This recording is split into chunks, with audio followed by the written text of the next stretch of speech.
Hey guys, this is Max from HighOnAndroid. Today, let's go ahead and quickly talk about Pixel 5, some of the rumors and leaks.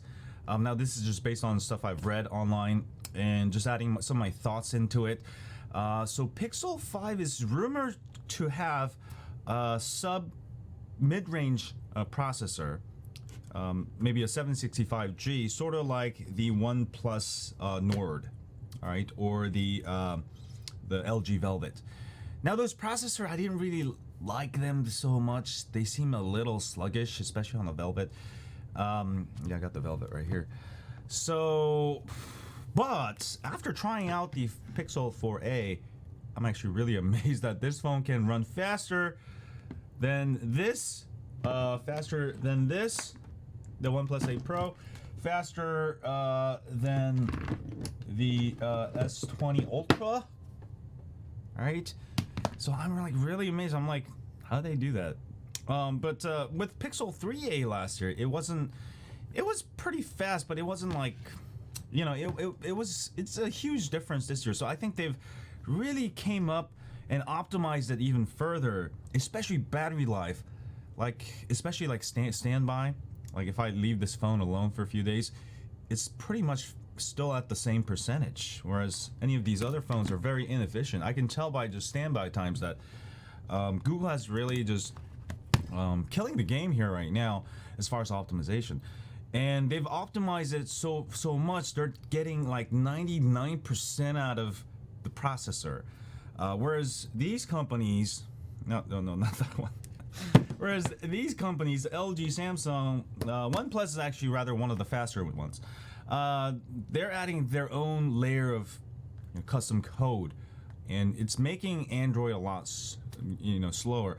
Remember when Samsung used to first make their phones? Oh, their phones were so laggy. They had so much stuff. Even now, they have so much stuff added. It's got to support VR. It's got to have Samsung Pay. I mean, Samsung Pay is great, first, especially COVID-19. So I might actually load it up on my Ultra. Now, LG also has LG Pay, which is the same technology. All right, so you can do that with LG Pay, in case you guys didn't know. So I think it's going to be very interesting. Pixel 5 will probably have a mid-range, and they're saying it's between $599 and $699. But I wish it was actually even lower. I would totally pay like $499 would be like a really good price on a smartphone from Google. And I don't think Google's all about profits. They're already probably making a ton of ads, or maybe they can do something like Amazon, where Amazon phones had like ads, so you could pay less. I think that's actually a great option too, because there are people who are willing to watch ads for $100 cheaper. Maybe an ad. That's just my idea. Now, as far as things, I really like what Pixel 4a is like. I really like the rear fingerprint sensor. It just makes sense. It makes the phone cheaper to produce, and I hope that they don't have in-display fingerprint sensor, because that stuff I hate it, and it's just like, why am I paying more for features I don't need? So I think if Google can come up with a Pixel 5 that really focuses on it, maybe like this, and add a wide-angle camera. All right, zoom. I'm not so huge on zoom. I guess zoom is okay. Maybe 3 cameras if they can. If not, at least a wide angle. I would like a wide angle in the front. The widest angle phone that came out in the last 10 years is the LG V20. I might actually even start using it again. I just wish, LG made another phone like the LG V20, but with a super wide angle. It's just like every time LG produces new phone, they got rid of their main feature that everyone else is copying. LG came up with wide angle, the first wide angle on a smartphone, period. And literally like 2 or 3 years later, Samsung started putting this on there. LG just comes up with all these new ideas, and all these other companies just literally copy, but they're just better at marketing. So if you're watching LG, I just wish you guys brought that back, because right now, like when I do like live videos, I want to have like a super wide, or I'm on my electric skateboard. I want to take a selfie of myself, including my whole electric skateboard, but I can't. You can use one of those lenses, but I mean, it's better to have it on there, and I think that's a killer feature, especially doing like group selfies. It's still just not wide. Everything that's out, LG V20 is like the gold standard. LG created and then they killed it. So I don't know what's going on. So going back to Pixel 5, I wish they had it really wide. Google's been doing really well. Pixel 4 has really wide front camera, so I really like that. But I wish instead of putting it is super wide. Look at that. Even the 4A is like super wide. Wow, that's amazing. And let me actually just compare it real quick with my V60, and it's much wider. So Google's actually making the front camera much wider. Just check it out. Check out how much wider. Oh, sorry, my camera doesn't focus, but because it's a manual focus right now. See how much wider that is? How much more stuff you see? So I wish it's a little bit wider. That would be great. The wider the better, or maybe two front cameras. Instead of focusing just on the back camera, I think companies should focus on the front. I think so. Wide angles also very maybe even more useful than the back camera. Anyway, Pixel 5, I think it's gonna be great. Obviously, Google's gonna be focusing on price, a people's phone, and it's just not gonna have stuff that you absolutely don't need. Like, I don't need a foldable device. I don't need a phone at $3,000 that's foldable. I'll buy a nice camera like this for $3,000. I'll buy a nice Surface Book 3 for that price. I'll buy an actual computer. I think phones have a limitations on what it can do, and I think companies like Samsung are just really marketing their new tech, which is great. They're innovating, but at the same time, they're ripping people off with this, untried technology. And they get all these YouTubers to make, oh, this is great, buy it. But how much is it? It's $3,000. Like, what? $2,000? I mean, even I bought the Galaxy S20 Ultra last year, earlier this year, and I was like, what the hell am I paying this much money for? So my focus on this channel is, from now on, is just gonna be back to myself. My old nerdy self. When I started, my first computer was in 1989, and back then I literally downloaded everything. And we didn't have internet. We just went to this thing called Bulletin Board Forum. You dial up, and you can download like free software. And because I'm a 9-year-old kid, how am I gonna ask my dad to buy all this software? Because software was so expensive. It was like $50 for one game. $50 back then was like $200, $300 now.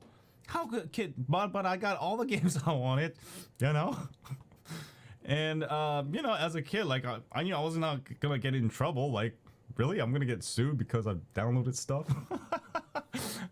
So those were fun times then. So I come really from a real frugal tech background, and I think recently it just got out of hand. I'm just buying these phones, and it's just not making sense.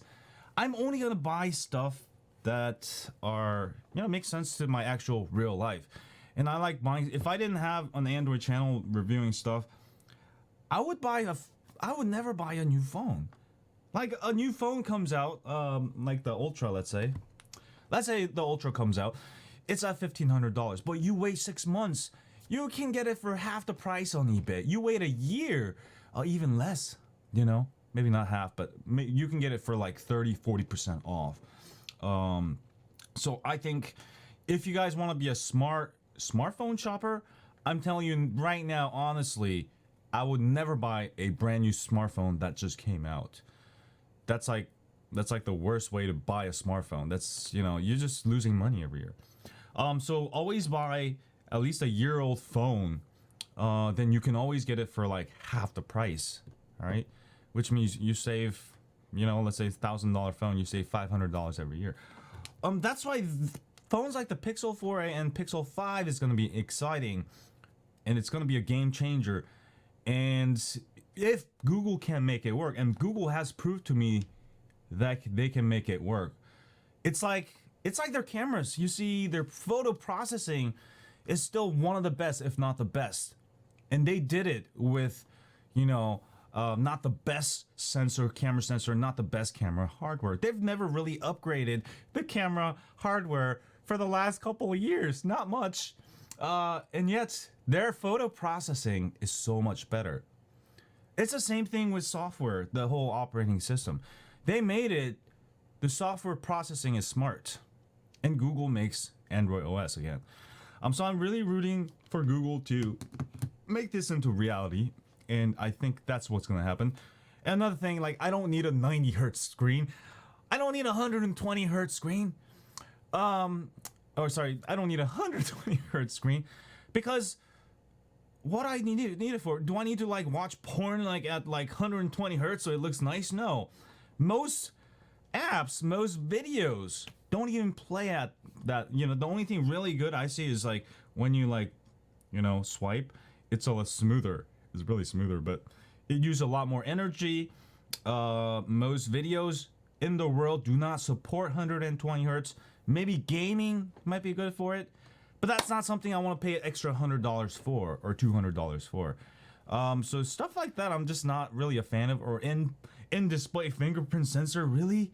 Like, companies start doing, or Samsung used to make curved phones, so I can have more glare. And every time I drop my phone, it cracks way easier. So Samsung went back to flat. Stuff like this is just like waste of money, man. So again, I'm gonna go back to the roots and really shop for smartphones the way I did when I was 9 years old. Cheap, be a cheap man. No, I just don't like. I like just getting really good deals on stuff. Everything I buy with technology, I always get a deal. But I think it's just getting too high on Android, and I got out of hand. I'll still review some odd phones and whatnot, but I'm gonna really focus on the phones that I really like. Right now, it's the Pixel phones. I like the LG phones.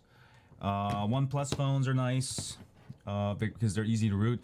Xiaomi phones are pretty nice, but they're banned.